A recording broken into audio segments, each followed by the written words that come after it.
نحمده ونصلي على رسوله الكريم اما بعد فاعوذ بالله من الشيطان الرجيم بسم الله الرحمن الرحيم رب اشرح لي صدري ويسر لي امري واحلل عقدة من لساني يفقهوا قولي ربي زدني علما۔ فتنوں کے دوران کیا کیا جائے؟ فتنوں کے دوران کیا کیا جائے؟ جب قیامت کے قریب فتنے نمودار ہوں گے اس وقت جو ایمان والے ہوں گے وہ کیا کریں گے؟ مان لو بہت فتنے نمودار ہو رہے ہیں، اپنے آپ کو فتنوں سے بچانا ہے تو تمہیں کیا کرنا چاہیے اس کا بیان۔ نماز، روزہ، صدقہ، خیرات اور دیگر نیک اعمال کی پابندی کرنے والا فتنوں سے محفوظ رہے گا۔ جو نماز پڑھے گا، روزہ رکھے گا، زکوٰۃ دے گا، اچھے اعمال کرے گا، اچھے اعمال میں قولی، بدنی اور مالی عبادتیں سب ہیں کی پابندی کرے گا، وہ فتنوں سے محفوظ رہے گا۔ اسی طرح امر بالمعروف اور نہی عن المنکر کا مقدس فریضہ بجا لانا بھی فتنوں سے محفوظ رکھتا ہے۔ امر بالمعروف اور نہی عن المنکر، یہ کیا ہے امر بالمعروف اور نہی عن المنکر؟ امر بالمعروف کا مطلب ہوتا ہے بھلائی کا حکم دینا، اور نہی عن المنکر کا مطلب ہوتا ہے برائی سے روکنا۔ تو جو نیک انسان ہوگا برائی کو دیکھ کر کیا وہ یہ سوچ سکتا ہے کہ فتنوں کے دوران کیا کیا جائے؟ وہ تو ضرور ٹوکے گا ہی نا۔ تذکرہ انشاءاللہ جو نیک انسان ہوگا تو وہ تو ضرور ٹوکے گا۔ اگر کسی نیک انسان کے سامنے کوئی برا انسان برا کام کر رہا ہے تو وہ تو ٹوکے گا ضرور۔ تو یہی ہے بھلائی کا حکم دینا اور برائی سے روکنا۔ صحیح مسلم کی روایت ہے کہ حضرت حذیفہ رضی اللہ تعالیٰ عنہ کہتے ہیں کہ میں نے رسول اکرم صلی اللہ علیہ وسلم کو فرماتے ہوئے سنا ہے کہ آدمی کی بیوی، اس کے مال، اس کی جان، اس کی اولاد اور اس کے پڑوسی میں فتنہ ہے۔ اب دیکھو کتنی بڑی بات کہی ہے یہاں پر اللہ کے رسول صلی اللہ علیہ وسلم نے کہ بیوی بھی فتنہ ہے، بیوی بھی فتنہ ہے، مال بھی فتنہ ہے، اس کی جان بھی فتنہ ہے، اولاد بھی فتنہ ہے اور اس کے پڑوسی بھی کیا ہے؟ فتنہ ہی فتنہ ہے۔ تو آدمی کی بیوی، اس کے مال، اس کی جان، اس کی اولاد اور اس کے پڑوسیوں میں فتنہ ہے، جسے نماز، روزہ، صدقہ، امر بالمعروف اور نہی عن المنکر مٹا دیتے ہیں۔ یعنی اگر کوئی شخص نماز پڑھتا ہے، روزہ رکھتا ہے، صدقہ و خیرات کرتا ہے، بھلائی کا حکم دیتا ہے، برائی سے روک دیتا ہے، تو یہ ساری چیزیں اس کو فتنے سے محفوظ رکھتے ہیں۔ جس گھر میں یہ چیز ہو، میں زور دے کے بول رہا ہوں، جس گھر میں یہ چیز ہو، یعنی جس گھر میں نماز پڑھی جاتی ہے، روزہ رکھی جاتی ہے، ٹھیک ہے، زکوٰۃ دی جاتی ہے اور وہاں پر بھلائی کا حکم دیا جاتا ہے، برائی سے روکا جاتا ہے، تو وہ گھر فتنے سے کیا ہوگا؟ محفوظ نہیں ہوگا جی۔ فتنہ کب ہوگا؟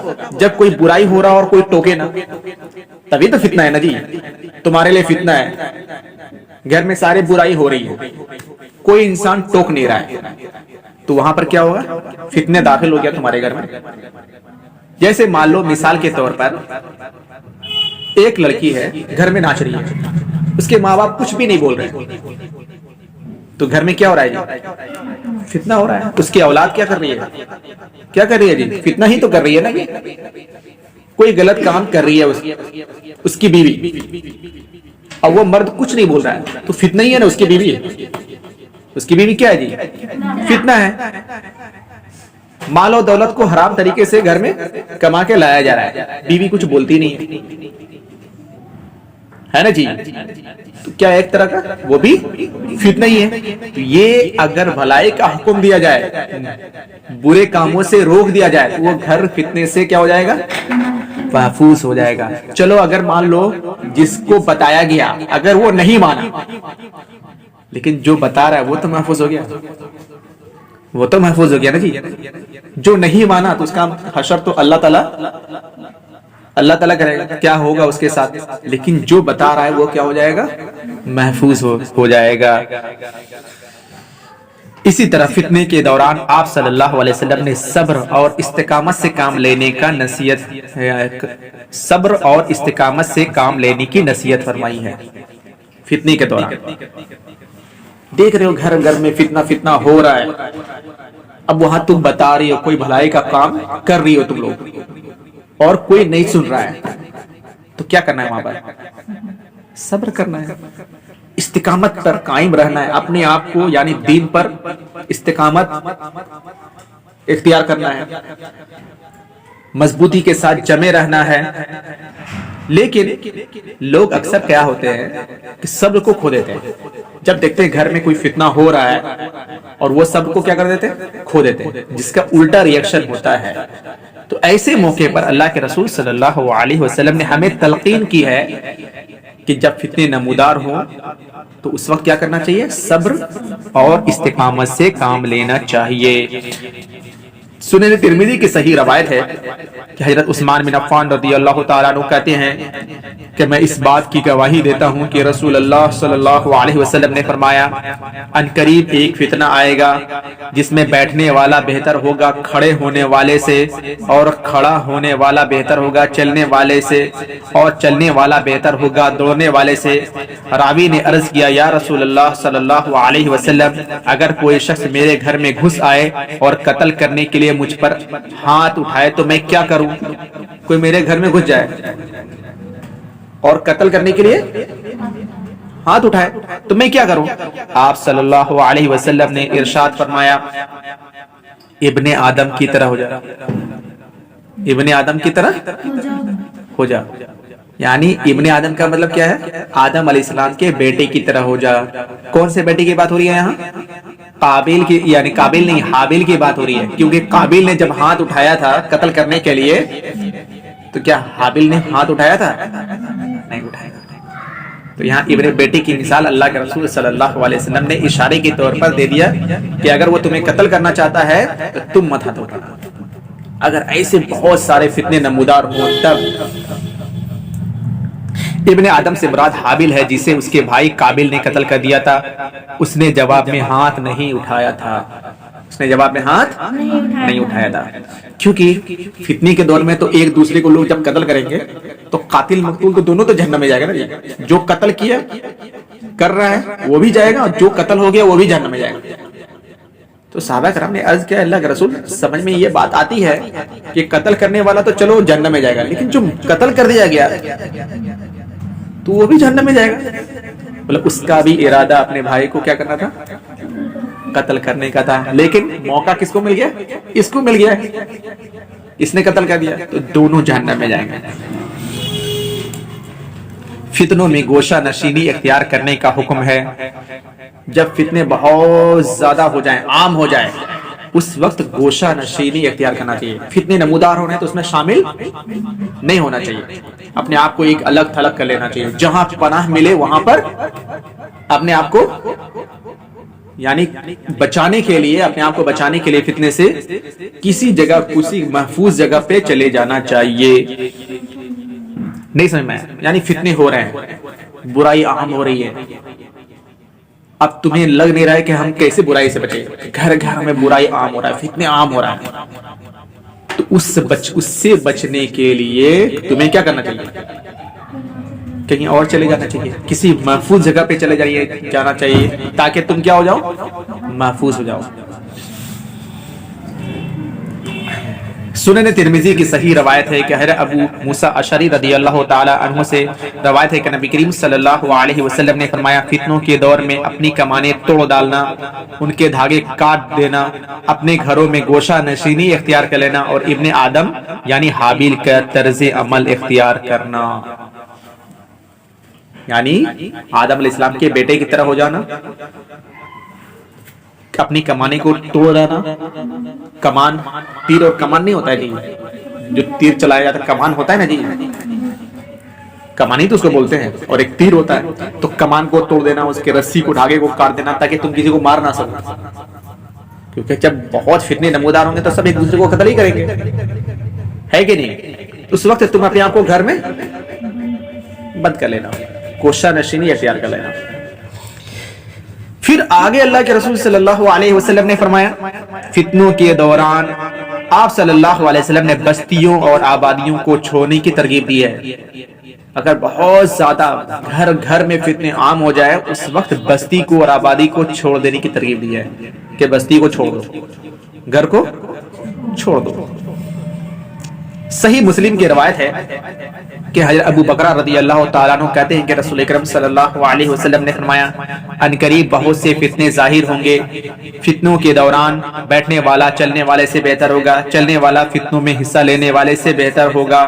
خبردار جب فتنے ظاہر ہوں، جس کے پاس اونٹ ہوں وہ اونٹوں کے باڑے میں اونٹوں کے پاس چلا جائے، جس کے پاس بکریاں ہوں وہ بکریوں کے باڑے میں بکریوں کے پاس چلا جائے، جس کے پاس کھیتی باڑی کی زمین ہو وہ اپنی زمین پر چلا جائے۔ ایک آدمی نے عرض کیا یا رسول اللہ صلی اللہ علیہ وسلم اگر کسی کے پاس اونٹ بکریاں اور زمین نہ ہو تو وہ کیا کرے؟ آپ صلی اللہ علیہ وسلم نے ارشاد فرمایا وہ اپنی تلوار لے اور پتھر سے اس کی دھار کند کر دے، جو تیز تلوار ہے اس کو کیا کر دے؟ کند کر دے۔ کند مطلب خراب کر دے۔ پھر اپنے آپ کو فتنوں سے بچائے جہاں تک بچا سکتا ہے۔ پھر آپ صلی اللہ علیہ وسلم نے فرمایا یا اللہ گواہانہ میں نے تیرا پیغام پہنچا دیا، اے اللہ میں نے تیرا پیغام پہنچا دیا، اے اللہ میں نے تیرا پیغام پہنچا دیا۔ 3 مرتبہ اللہ کے رسول صلی اللہ علیہ وسلم نے فرمایا۔ ایک آدمی نے عرض کیا یا رسول اللہ اگر لوگ مجھے زبردستی 2 گروہوں میں سے کسی ایک گروہ میں کھینچ کر لے جائیں، دونوں طرف سے فتنہ ہو رہا ہے، زبردستی مجھے ایک گروہ کے لوگ کیا کیے؟ کھینچ کر لے جائے، جہاں مجھے کوئی شخص اپنی تلوار یا تیر سے قتل کر ڈالے تو میرا کیا بنے گا؟ ایک گروہ لے گیا اور مجھے قتل کرنے پر آمادہ ہوگا تو میرا کیا بنے گا؟ آپ صلی اللہ علیہ وسلم نے فرمایا قاتل تیرا اور اپنا گناہ سمیٹ کر جہنم میں چلا جائے گا۔ قاتل جو ہوگا قتل کرنے والا تیرا اور اپنا گناہ دونوں کا سمیٹ کر، جو تم نے گناہ کیا ہے نا اس کا گناہ بھی اس کے اوپر آ جائے گا۔ کیا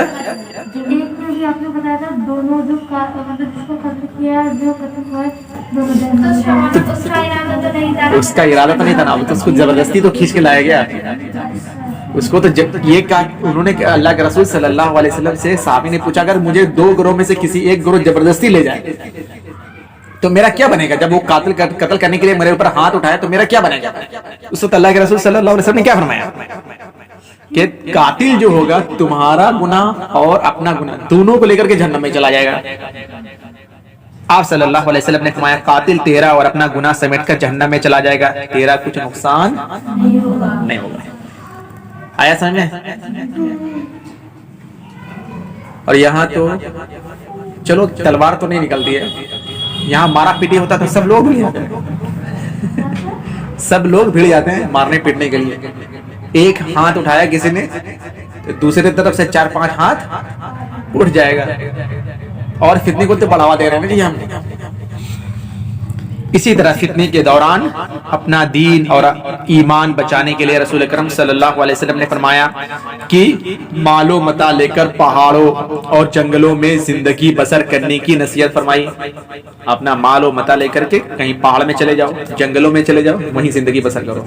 فتنے کے دوران میں جب ہر طرف گھر گھر میں فتنے عام ہو جائے، دین اسلام پر عمل کرنا مشکل ہو جائے، ٹھیک ہے، اس وقت ایسی حالت میں پہاڑوں پر گوشہ نشینی اختیار کرنے کا حکم دیا، ورنہ عام دنوں میں گوشہ نشینی اختیار کرنے کی سخت ممانعت ہے کہ اپنے آپ کو پورا بیوی بال بچوں کو گھر بار کو چھوڑ کر کے کہاں چلے جائے؟ وہ جنگلوں میں چلے جائے، صحراؤں میں چلے جائے، پہاڑوں میں چلے جائے اور وہاں صرف اللہ کی عبادت کرے، تو یہ اللہ تعالیٰ کو منظور نہیں ہے۔ لیکن یہ صرف اور صرف کہا گیا ہے تو فتنے کے دور میں، جب فتنے ہر طرف عام ہو، فتنے سے بچنا بہت مشکل ہو جائے، ایسے حالت میں یہ حکم دیا گیا ہے کہ وہ انسان کہاں چلا جائے؟ وہ پہاڑوں میں چلا جائے، جنگلوں میں چلا جائے یا صحراؤں میں چلا جائے، صرف اپنے دین کی حفاظت کے لیے۔ صحرا جہاں صرف ریت ہی ریت ہو۔ ابن ماجہ کی صحیح روایت ہے کہ ابو سعید خدری رضی اللہ تعالیٰ عنہ کہتے ہیں کہ رسول اکرم صلی اللہ علیہ وسلم نے فرمایا بہت جلد ایسا وقت آنے والا ہے جب مسلمانوں کا بہترین مال بکریاں ہوں گی، جنہیں لے کر وہ پہاڑ کی چوٹیوں یا بارش کے میدانوں میں چلا جائے گا تاکہ اپنے دین کو محفوظ رکھ سکے۔ اپنے دین کو کیا کر سکے جی؟ محفوظ رکھ سکے، تو وہ پہاڑوں میں چلا جائے گا، پہاڑ کی چوٹیوں میں چلا جائے گا۔ اسی طرح ابن ماجہ کی صحیح روایت ہے کہ حضرت حذیفہ بن یمان رضی اللہ تعالیٰ عنہ کہتے ہیں کہ رسول اکرم صلی اللہ علیہ وسلم نے فرمایا کچھ ایسے فتنے ہوں گے کہ ان کے دروازوں پر آگ کی طرف بلانے والے کھڑے ہوں گے، اس وقت ان کی پکار پر لبیک کہنے کے بجائے تیرے لیے بہتر یہ ہے کہ تو درخت کی چھال چبا کر تنہائی میں جان دے دے۔ درخت کی چھال چبا کر یعنی کچھ کھانے پینے کو نہ ملے، کچھ کھال وغیرہ چبا کر کے تو کیا ہے اپنی جان دے دے، لیکن جو فتنے کی طرف تمہیں بلا رہے ہیں تو اس کی طرف جانے کی تمہیں ضرورت نہیں ہے، کیونکہ جانتے ہو اس فتنے میں اگر تم شامل ہو گئی تو دنیا تو گیا، آخرت بھی ہاتھ سے نکل گئی۔ فتنوں میں جہاں کہیں پناہ کی جگہ ملے وہیں پناہ حاصل کرنے کی کوشش کرنے کا حکم دیا گیا ہے۔ اسی طرح کسی گناہ یا فتنے کو دل سے برا جاننے پر بھی معافی کی امید کی جا سکتی ہے۔ جیسے مان لو کوئی فتنہ ہو رہا ہے، وہاں تو تین چیز میں سے کوئی ایک چیز ہوگا نا جی، یا تو ہاتھ سے روکو یا زبان سے روکو یا دل میں برا سمجھو۔ تو کیا کوئی انسان ہاتھ سے روک نہیں سک رہا ہے، زبان سے نہیں روک سک رہا ہے، دل میں برا جان رہا ہے، تو کیا اس کی معافی کی امید کی جا سکتی ہے اس فتنے کے دوران؟ پہلے ہی فتویٰ دے دیا تم نے۔ حضرت عرس رضی اللہ تعالیٰ عنہ سے روایت ہے، یعنی ابو داؤد کی حسن روایت ہے کہ حضرت عرس رضی اللہ تعالیٰ عنہ سے روایت ہے کہ نبی کریم صلی اللہ علیہ وسلم نے فرمایا جب زمین میں کوئی گناہ کیا جاتا ہے اس وقت جو شخص وہاں موجود ہو اور اس کی گناہ کو ناپسند کرے، جو شخص وہاں موجود ہو اور اس کی گناہ کو ناپسند کرے، ناپسند کب کرے گا جی؟ دل ہی میں تو برا جانے گا نا جی۔ تو وہ ایسا ہی ہے جیسے اس نے گناہ کو نہیں دیکھا، اس نے گناہ کو نہیں دیکھا اور سزا سے بچ گیا۔ دوسری طرف جو شخص وہاں موجود نہیں تھا لیکن اس گناہ سے راضی ہوا، سنا کہ وہاں گناہ ہوا ہے، راضی ہوا، تو وہ ایسا ہی ہے جیسے اس نے خود گناہ کو دیکھا اور اس کا عذاب مول لے لیا۔ تو ایسے فتنے جب نمودار ہو تو دل میں کیا کرنا چاہیے؟ برا سمجھنا چاہیے کہ یہ جو ہو رہا ہے بہت برا ہو رہا ہے۔ اب اللہ کے رسول صلی اللہ علیہ وسلم نے فتنوں سے بچنے کی دعائیں سکھائی۔ جب بہت سارے فتنے نمودار ہوں اس وقت دعائیں پانے کا حکم ہے۔ کیا ہے؟ زندگی اور موت کے فتنوں سے پناہ مانگنے کے لیے درجہ ذیل دعائیں مانگنی چاہیے، یعنی زندگی اور موت کے فتنے سے جو یہ دعائیں آ رہی ہیں یہ ساری دعائیں ہمیں مانگنی چاہیے۔ صحیح بخاری اور صحیح مسلم کی روایت ہے کہ عائشہ رضی اللہ تعالیٰ عنہ فرماتی ہیں کہ رسول اکرم صلی اللہ علیہ وسلم نماز میں درود شریف کے بعد یہ دعا مانگا کرتے تھے، اللہم انی اعوذ بک من عذاب القبر واعوذ بک من فتنۃ المسیح الدجال واعوذ بک من فتنۃ المحیا والممات اللہم انی اعوذ بک من المأثم والمغرم۔ فتنہ کا لفظ آ رہا ہے نا آ رہا ہے، فتنۃ المحیا والممات، زندگی اور موت کے فتنے سے نہیں ہے۔ اگر کوئی ہر شخص اگر نماز میں سلام پھیرنے سے پہلے یہ دعا پڑھے گا تو کیا وہ فتنے سے محفوظ نہیں ہوگا جی؟ محفوظ ہوگا نا۔ اے اللہ میں تیری پناہ مانگتا ہوں عذاب قبر سے، مسیح دجال کے فتنے سے، زندگی اور موت کے فتنوں سے، گناہ اور قرض سے، گناہ اور قرض سے تیری کیا چاہتا ہوں؟ پناہ چاہتا ہوں۔ اسی طرح دنیا کے فتنوں سے پناہ مانگنے کی بھی دعا کرنی چاہیے۔ سنن نسائی کی صحیح روایت ہے کہ حضرت سعد رضی اللہ تعالیٰ عنہ اپنے باپ سے روایت کرتے ہیں کہ وہ ہمیں 5 باتیں سکھاتے تھے اور کہتے تھے رسول اکرم صلی اللہ علیہ وسلم نے ان الفاظ کے ساتھ دعا فرمایا کرتے تھے۔ کیا دعا ہے؟ اللہم انی اعوذ بک من البخل واعوذ بک من الجبن واعوذ بک ان ارد الى ارذل الامور واعوذ بک من فتنۃ الدنیا واعوذ بک من عذاب قبر۔ یہ دعا میں نے تم لوگوں کو نہیں بتایا ہے، یہ تو ایسے پڑھنا چاہیے۔ حضرت سعد رضی اللہ تعالیٰ عنہ اپنے باپ سے روایت کرتے ہیں کہ وہ ہمیں 5 باتیں سکھاتے تھے اور کہتے تھے کہ رسول اکرم صلی اللہ علیہ وسلم ان الفاظ کے ساتھ دعا فرمایا کرتے تھے، یا اللہ میں بخیلی سے، نامردی سے، ذلیل عمر سے، دنیا کے فتنے سے اور عذاب قبر سے تیری پناہ مانگتا ہوں۔ تو یہ ساری چیزوں سے اللہ کے رسول صلی اللہ علیہ وسلم نے پناہ مانگنے کی ہمیں ترغیب دلائی ہے۔ اسی طرح فقیری اور امیری کی فتنے سے بھی پناہ مانگنے کی دعا کرنی چاہیے. فتنہ قبر اور آگ کے فتنے سے بھی پناہ مانگنے کی دعا مانگنی چاہیے. ایک فتنہ ہی ہے نا جی, آگ میں انسان چلا گیا تو فتنے میں مبتلا ہو گیا, وہ انسان چلا گیا, فتنے میں شامل ہو گیا اور وہ آگ میں چلا گیا. سنن نسائی کی صحیح روایت ہے کہ عائشہ رضی اللہ تعالی عنہا کہتی ہیں کہ رسول اکرم صلی اللہ علیہ وسلم یہ دعا کثرت سے فرمایا کرتے تھے, یا اللہ میں آگ کے فتنے اور آگ کے عذاب سے تیری پناہ مانگتا ہوں, قبر کے فتنے اور قبر کے عذاب سے تیری پناہ مانگتا ہوں, نیز فتنہ فقر کے شر سے اور فتنہ غنی یعنی دولت مند کے شر سے تیری پناہ طلب کرتا ہوں.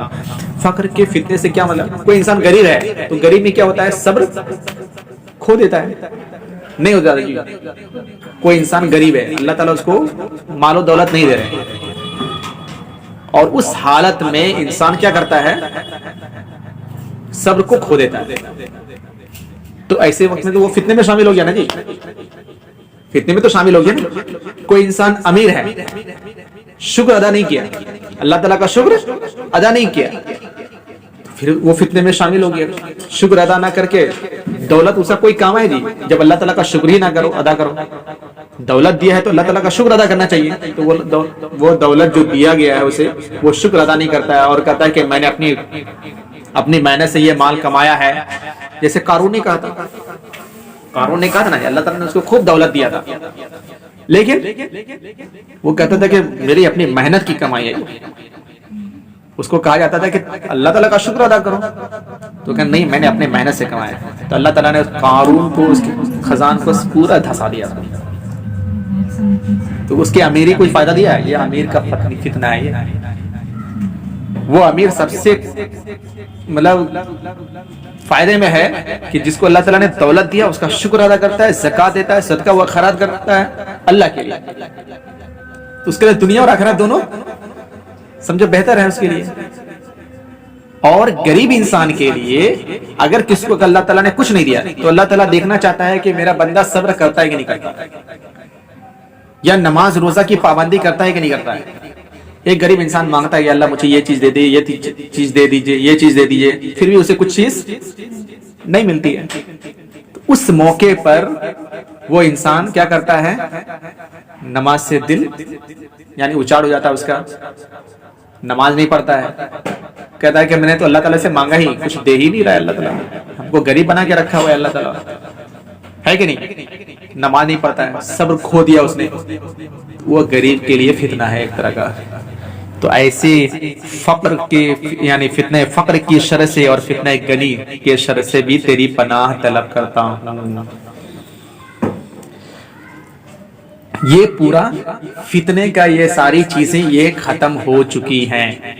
اب جو قرب قیامت کے قریب کچھ اور نشانیاں ہیں جو کچھ تھوڑا اہم ہے, ان نشانیوں کا بیان کیا جائے گا, جس میں سے نبی کریم صلی اللہ علیہ وسلم کی بعثت مبارک اور وفات بھی قرب قیامت کی علامت ہے. یعنی نبی کریم صلی اللہ علیہ وسلم جب رسول بنا کر بھیجے گئے اور ان کی وفات ہوئی تو گویا کہ ایک دم قیامت قریب ہے, قیامت قریب ہے.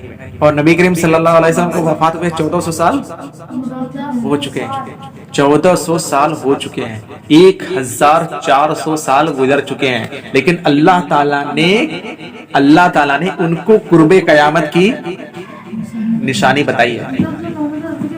یعنی محمد صلی اللہ علیہ وسلم کی بعثت, مبعوث بنا کے بھیجے گئے یعنی نبی بنا کے بھیجے گئے لوگوں کے درمیان, اور وفات تو یہ بھی قرب قیامت کی کیا ہے, ایک نشانی ہے, ایک علامت ہے. ہاں, رسول اکرم صلی اللہ علیہ وسلم کی بعثت مبارک قرب قیامت کی نشانیوں میں سے ایک نشانی ہے. قرب قیامت کی نشانیوں میں سے ایک نشانی ہے. صحیح بخاری کی روایت ہے کہ حضرت سہل رضی اللہ تعالیٰ عنہ سے روایت ہے کہ نبی کریم صلی اللہ علیہ وسلم نے فرمایا, میری بعثت اور قیامت دونوں اس طرح قریب ہے. اور آپ صلی اللہ علیہ وسلم نے اپنی دونوں انگلیوں کلمہ شہادت اور درمیانی انگلی کو اونچا کر کے اشارہ کر کے بتایا, یہ اس طرح کہ میں جب مبعوث کیا جاؤں گا اور قیامت اس طرح قریب ہے. اب بتاؤ 1400 سال گزر چکا ہے اور قیامت ابھی نہیں آئی، تو اللہ کے نزدیک 1400 سال کی کوئی اہمیت نہیں ہے نا جی؟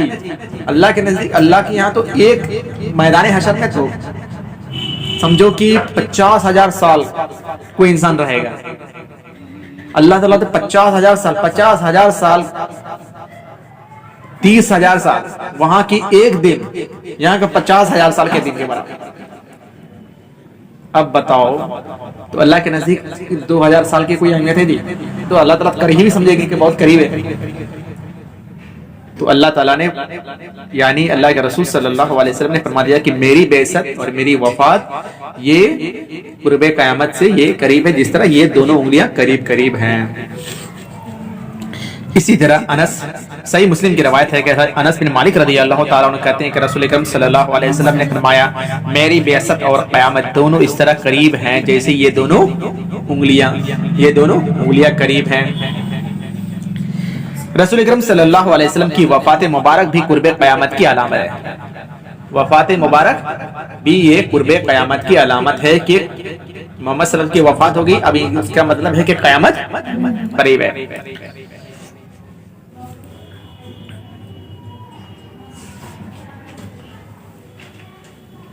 سنن ابن ماجہ کی صحیح روایت ہے کہ حضرت عوف بن مالک اشجعی رضی اللہ تعالیٰ عنہ کہتے ہیں کہ میں غزوہ تبوک کے موقع پر رسول اکرم صلی اللہ علیہ وسلم کی خدمت میں حاضر ہوا۔ آپ صلی اللہ علیہ وسلم چمڑے کے خیمے میں تشریف فرماتے، میں خیمے سے باہر صحن میں بیٹھ گیا۔ رسول اکرم صلی اللہ علیہ وسلم نے ارشاد فرمایا عوف اندر آ جاؤ۔ میں نے عرض کیا خیمہ تو چھوٹا ہے، کیا سارے کا سارا ہی اندر آ جاؤں؟ آپ صلی اللہ علیہ وسلم نے ارشاد فرمایا ہاں آ جاؤ۔ پھر آپ صلی اللہ علیہ وسلم نے ارشاد فرمایا قیامت سے پہلے 6 نشانیاں یاد رکھنا، قیامت سے پہلے 6 نشانیاں یاد رکھنا جس میں سے ایک میری وفات بھی ہے، ایک میری وفات بھی ہے، وہ 6 نشانیاں کو رکھنا، لیکن اس میں سے ایک میری وفات ہے کہ وفات کے بعد قیامت بالکل قریب ہو جائے گا، قیامت قریب ہو جائے گا۔ اسی طرح چاند کا پھٹنا، چاند کا 2 ٹکڑے ہو جانا بھی قرب قیامت کی علامت ہے، اور یہ ہو چکا ہے، یہ اللہ کے رسول صلی اللہ علیہ وسلم کے زمانے میں یہی ہو چکا ہے، چاند 2 ٹکڑا ہو گیا، اسی لیے اس کی نشانی موجود ہے۔ نہیں جی سورج نہیں، چاند کا پھٹنا بھی یہ قرب قیامت کی ایک علامت ہے۔ نبی کریم صلی اللہ علیہ وسلم کے زمانے میں چاند کا پھٹنا قرب قیامت کی نشانیوں میں سے ہے۔ نبی کریم صلی اللہ علیہ وسلم کے زمانے میں چاند کا پھٹنا قرب قیامت کی نشانیوں میں سے ہے۔ اللہ تعالیٰ نے سورہ قمر آیت نمبر 1 کے اندر فرمایا، کیا فرمایا؟ اقتربت الساعۃ وانشق القمر، قیامت قریب آ پہنچی ہے اور چاند پھٹ گیا۔ قیامت 1400 سال پہلے جب قرآن نازل ہوئی تھی اس وقت اللہ تعالیٰ نے فرمایا قیامت قریب آ چکی ہے اور چاند پھٹ گیا ہے، چاند پھٹ گیا ہے۔ اسی طرح صحیح بخاری کی روایت ہے کہ حضرت انس رضی اللہ تعالیٰ عنہ سے روایت ہے کہ اہل مکہ نے رسول اکرم صلی اللہ علیہ وسلم سے کوئی نشانی مانگی تھی کہ ہمیں کوئی نشانی دکھائیے۔ آپ صلی اللہ علیہ وسلم نے انہیں چاند کا پھٹ جانا دکھایا، چاند کا پھٹ جانا دکھایا۔ کچھ لوگ کہتے ہیں نا کہ اللہ کے رسول صلی اللہ علیہ وسلم نے انگلی سے اشارہ کیا تو چاند پھٹ گیا، یہ سب چیز صحیح نہیں ہے، یہ صحیح نہیں ہے، بلکہ اہل مکہ نے رسول اکرم صلی اللہ علیہ وسلم سے قیامت کی نشانی کے طور پر کوئی معجزہ طلب کیا تھا، تو اللہ تعالیٰ نے آپ صلی اللہ علیہ وسلم کو چاند کے 2 ٹکڑے ہونے کی اطلاع دی۔ آپ صلی اللہ علیہ وسلم نے کفار مکہ کی توجہ اس طرف دلائی جسے تاریخ فرشتہ کے مطابق اہل مکہ کے علاوہ دنیا کے بعض دوسرے لوگوں نے بھی دیکھا۔ یاد رہے کہ اہل مکہ کے مطالبہ پر آپ صلی اللہ علیہ وسلم کی اپنی انگلی کے اشارے سے چاند کے 2 ٹکڑے کرنے کی روایت صحیح نہیں ہے کہ اللہ کے رسول صلی اللہ علیہ وسلم نے اشارہ کیا تھا کہ اہل مکہ نے کہا کہ آپ چاند کو 2 ٹکڑے کر کے دکھا دو، تو اللہ کے رسول صلی اللہ علیہ وسلم نے اشارہ کے طور پہ کیا، چاند 2 ٹکڑا ہو گیا، یہ روایت صحیح نہیں ہے۔ ہاں مطالبہ کیا تھا کہ کوئی نشانی دکھائیے، مجھے بڑی نشانی دکھائیے اہل مکہ نے، تو اللہ تعالیٰ نے چاند کو 2 ٹکڑا کر دیا اور محمد صلی اللہ علیہ وسلم کو کہا کہ دیکھو اپنے جو مشرکین ہیں ان کو بولو کہ دیکھو یہ چاند 2 ٹکڑا ہو گیا، یہ اتنی بڑی نشانی ہے دیکھو، تو لیکن پھر بھی انہوں نے ایمان نہیں لایا. ہو چکی ہے یہ تو دونوں، یہ جو ہے نشانیاں یہ سب ہو چکی ہیں. قرب قیامت کی نشانیاں یہ سب گزر چکی ہیں اور قیامت قریب ہے. اسی طرح علماء کی اموات، علماء کی اموات یہ بھی قرب قیامت کی علامت ہے. کثیر تعداد میں علماء کرام جو صحیح العقیدہ ہوں گے، صحیح قرآن اور حدیث کی بات بتانے والے ہوں گے، ان کی موت ہوگی. علماء کی کثرت یعنی جو موت کی کثرت ہوگی. قیامت کے قریب علماء کی اموات کثرت سے ہوگی. جاہل لوگ مفتی بن کر لوگوں کو گمراہ کریں گے. جاہل لوگ مفتی بن جائیں گے. مفتی مطلب فتویٰ دینے والے، جن کو اسلام کی جانکاری نہیں ہوگی اور وہ بہت فتویٰ دیں گے. وہ جس کے پاس تو صحیح نالج ہوگا وہ فتویٰ بھی دیتا ہے تو بہت سوچ سمجھ کے دیتا ہے. اور کچھ لوگوں کو اسلام کی کچھ تھوڑی سی جانکاری ہو جاتی ہے اور وہ دھڑا دھڑ فتویٰ ایسے دیتا ہے، یہ نہیں سمجھتا ہے کہ کیا ہماری بات صحیح ہے یا غلط ہے، بس فتویٰ دیے جا رہا ہے. اور وہ معاشرے کے اندر پھیل جائے گا تو اس سے کتنا نقصان ہوگا. اسی طرح ابو ہریرہ رضی اللہ تعالیٰ عنہ، یہ عمر فاروق رضی اللہ تعالیٰ عنہ کے زمانے میں بہت زیادہ حدیث بیان نہیں کرتے تھے، جبکہ سب سے زیادہ حدیث جاننے والے تھے. اللہ کے رسول صلی اللہ علیہ وسلم سے ابو ہریرہ رضی اللہ تعالیٰ عنہ سب سے زیادہ حدیث بیان کرنے والے ہیں. لیکن عمر فاروق رضی اللہ تعالیٰ عنہ کے زمانے میں وہ حدیث بیان نہیں کرتے تھے. جانتے کیوں؟ کیونکہ عمر رضی اللہ تعالیٰ عنہ نے سختی سے منع کیا تھا ابو ہریرہ رضی اللہ تعالیٰ عنہ کو کہ بہت کثیر تعداد میں تم حدیث بیان مت کرو، ہو سکتا ہے تم غلط حدیث کیا کر دو، بیان کرو. لیکن ابو ہریرہ رضی اللہ تعالیٰ عنہ کے پاس تو حدیثیں بالکل صحیح تھی، لیکن بہت سوچ سمجھ کر وہ بیان کرتے تھے کہ عمر فاروق رضی اللہ تعالیٰ عنہ کا ڈر سے. لیکن جب ان کا انتقال ہوا تو انہوں نے اس ڈر سے کہ کہیں میں قیامت کے دن پکڑا نہ جاؤں، جو میرے پاس اللہ کے رسول صلی اللہ علیہ وسلم کی حدیثیں ہیں وہ سب بیان کر دیا. انہوں نے صحیح حدیث، ان کو ایک دم جانکاری تھی تب. اور جو پہلے زمانے کے علماء ہیں، سلف صالحین ہیں، وہ لوگ فتویٰ دینے میں جلد بازی سے کام نہیں لیتے تھے. امام مالک رضی اللہ تعالیٰ عنہ کے سامنے ایک آدمی آیا اور اس نے کتنے مسئلے پوچھے. ان کو کہا مجھے نہیں معلوم، نہیں معلوم، نہیں معلوم، نہیں معلوم، نہیں معلوم. تو وہ کہتے ہیں کہ آپ اتنے بڑے وقت کے امام ہیں اور آپ کو یہ مسئلہ معلوم ہی نہیں ہے. جبکہ ایک دو مسئلے کو انہوں نے جواب دیا.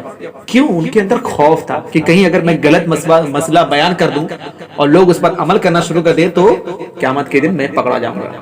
اسی لیے جو جانکار بھی ہوتے ہیں تو وہ بہت سوچ سمجھ کر کے جواب دیتے ہیں.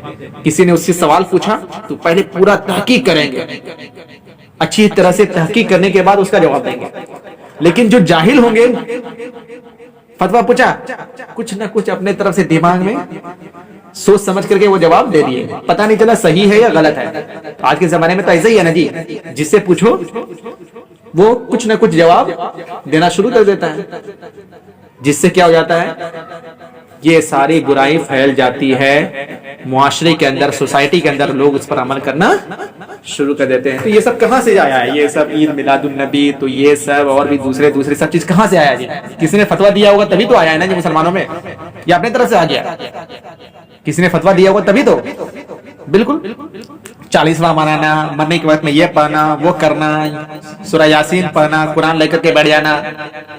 جس کی جہاں موت ہو رہی ہے تو اس کے سامنے وہاں قرآن کی کریم کی تلاوت کرنا، یہ سب کس نے فتویٰ دیا ہے؟ عالم ہی نے فتویٰ دیا ہے. یہ سب چیز کہیں کچھ بھی نہیں ہے. تو جو گمراہ عالم ہوں گے، جو جاہل مفتی ہوں گے، وہ لوگوں کو کیا کریں گے؟ قرب قیامت کے قریب گمراہ کریں گے. صحیح بخاری کے روایت ہے کہ حضرت عبداللہ بن عمرو بن عاص رضی اللہ تعالیٰ عنہ کہتے ہیں کہ میں نے رسول اکرم صلی اللہ علیہ وسلم کو فرماتے ہوئے سنا. کیا سنا؟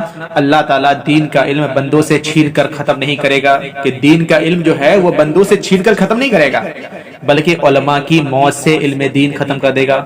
جو صحیح علماء کرام ہوں گے اس دنیا سے اٹھ جائیں گے، تو جو گمراہ علماء رہیں گے تو فتویٰ دیں گے، خود گمراہ ہوں گے، دوسروں کو گمراہ کریں گے. یہی تو فتنہ ہوگا نا جی، یہی تو فتنہ ہوگا، خود گمراہ ہوں گے اور دوسرے کو کیا کریں گے؟ گمراہ کریں گے. حتیٰ کہ جب ایک بھی عالم نہیں بچے گا، پوری دنیا میں ایک بھی عالم نہیں بچے گا، تو لوگ جاہلوں کو اپنا رہنما اور سردار بنا لیں گے، ان سے مسئلہ پوچھیں گے، ان سے مسئلے دریافت کیے جائیں گے، اور وہ بغیر علم کے فتویٰ دے کر خود بھی گمراہ ہوں گے اور لوگوں کو بھی کیا کریں گے؟ گمراہ کریں گے. اس لیے اگر کوئی ایک صحیح عالم دین ہے، وہ پوری قوم کا ایک رہنما ہوتا ہے. اگر ایک صحیح عالم دین ہے، اگر تمہیں معلوم ہے کہ ایک صحیح عالم دین ہے اور وہ کسی گاؤں میں ہے، اس عالم کو اتنا پروٹیکٹ کرنا چاہیے، حفاظت کرنا چاہیے کہ وہ عالم ضائع نہ ہونے پائے کہیں پر بھی. اس کو بچانے کی حتی المقدور کوشش کرنی چاہیے.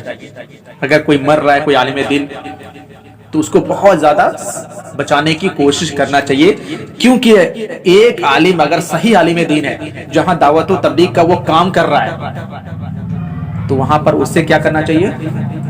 اس کی حفاظت کرنا چاہیے، اس کو بچانے کی کوشش کرنی چاہیے. کیونکہ اگر وہاں پر اس عالم کے انتقال ہو گیا، پھر اس گاؤں کے لوگ کس سے سوال پوچھیں گے؟ کس سے پوچھیں گے جی؟ تو کسی جاہل کو بنا لیں گے سردار، پھر اس سے پوچھیں گے، اور وہ جاہل کیا ہوگا؟ لوگوں کو گمراہ کرتا رہے گا، خود گمراہ ہوگا، دوسروں کو کیا کرے گا جی؟ وہ گمراہ کرے گا.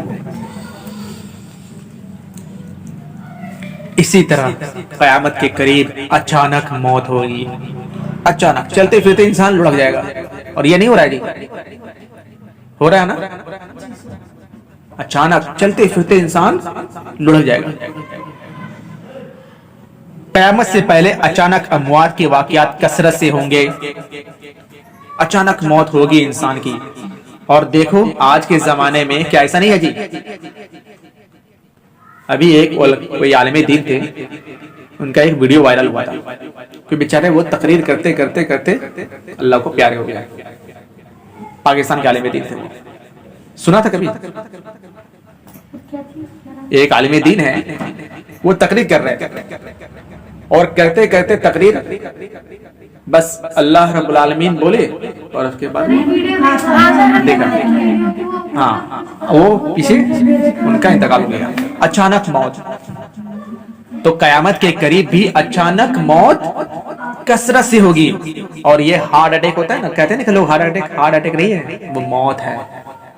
لوگوں نے نام دے دیا ہے ہارٹ اٹیک، لیکن وہ موت ہے، ایک بہانہ ہے. بس چلتے پھرتے انسان لڑک گیا. ہمارے ہی رشتہ دار میں نے بتایا تھا نا جی کہ کسی کے گھر میں شادی تھا، اب وہ آ رہے تھے دور سے، اور کیلا لینے کے لیے نیچے اترے، اور جیسے ہی ابھی ٹرین میں چڑھے اور ان کا انتقال ہو گیا. تو بتاؤ، موت کو کسی سے رستگاری نہیں ہے، کسی سے چھٹکارا نہیں ہے. موت سب کو آنی ہے، اور اچانک موت آ رہی ہے. تم کو ایک منٹ بھی ٹائم نہیں ملے گا. جب موت آتی ہے نا تو دل کیا ہو جاتا ہے؟ تنگ ہو جاتا ہے. آنکھ کے سامنے اندھیرا چھا جاتا ہے انسان کو، پھر کچھ نہیں نظر آتا ہے، صرف بس موت پیچھے لگی ہوئی ہے تمہارے. بس اللہ تعالیٰ کا حکم ہوگا کہ اس کو لینا ہے، بس لپک لے گا، اور پھر وہ انسان اس دنیا سے چلا جائے گا. تو اسی وجہ سے کہا جاتا ہے کہ موت سے پہلے انسان، عقل مند انسان پہلے پوری تیاری کر لیتا ہے، اور جو بیوقوف انسان ہے وہ کوئی تیاری نہیں کرتا ہے. ایگزام دینے سے پہلے کوئی انسان اچھی تیاری کرے گا تو اس کا رزلٹ کیا آئے گا جی؟ اس کا رزلٹ کیا آئے گا؟ اچھا آئے گا. اور ایگزام دینے سے پہلے کوئی انسان تیاری نہ کرے، کیا اس کا رزلٹ بہت اچھا آئے گا؟ یہی تو سوچو دنیا میں بھی جی، جو انسان خوب تیاری کرے گا تو اس کا رزلٹ بہت اچھا آئے گا، اور جو انسان تیاری نہیں کرے گا اس کا رزلٹ اچھا نہیں آئے گا. اب وہ یہ چیز سوچتا ہے کہ کہیں کوئی ایگزام لے اور کہیں کوئی باریک سے بھی کوئی اگر مسئلہ پوچھ لے اور میں اس کا جواب نہ دے پاؤں تو میں نقصان اٹھانے والا میں سو جاؤں گا. اسی طرح انسان دنیا میں یہ تیاری کرے کہ کوئی ایسا میں کام کروں جس سے اللہ تعالیٰ خوش ہو جائے، اور کوئی ایسا کام میں نہ کروں جس سے میرا نقصان قیامت کے دن ہو جائے. کیا یہ چیز انسان نہیں سوچ سکتا ہے کہ میرا نقصان ہو جائے؟ تو یہ چیز انسان کو سوچنا چاہیے. تو اچانک موت ہوگی. موت اچانک آئے گی اور تمہیں مہلت نہیں ملے گی۔ طبرانی کی صحیح روایت ہے کہ حضرت انس رضی اللہ تعالیٰ عنہ کہتے ہیں کہ رسول اکرم صلی اللہ علیہ وسلم نے فرمایا قیامت کے قریب پہلی رات کا چاند بڑا نظر آئے گا، قیامت کے قریب پہلی رات کا چاند بڑا نظر آئے گا، لوگ اسے دوسری رات کا چاند کہیں گے، مساجد کو راستہ بنا لیا جائے گا، یعنی لوگ مساجد سے گزریں گے یا زیارت کریں گے، مسجد کی جگہ کو راستہ بنا لیا جائے گا، لوگ وہاں سے گزریں گے لیکن نماز نہیں پڑھیں گے، نماز کے مسجد کے اندر سے گزریں گے لیکن نماز نہیں پڑھیں گے، اور اچانک موت عام ہو جائے گی، موت عام ہو جائے گی۔ اللہ تعالی ہم سب لوگوں کو ان فتنوں سے بچنے کی توفیق عطا فرما۔ وآخر دعوانا ان الحمد للہ رب العالمین۔ السلام علیکم ورحمۃ اللہ وبرکاتہ۔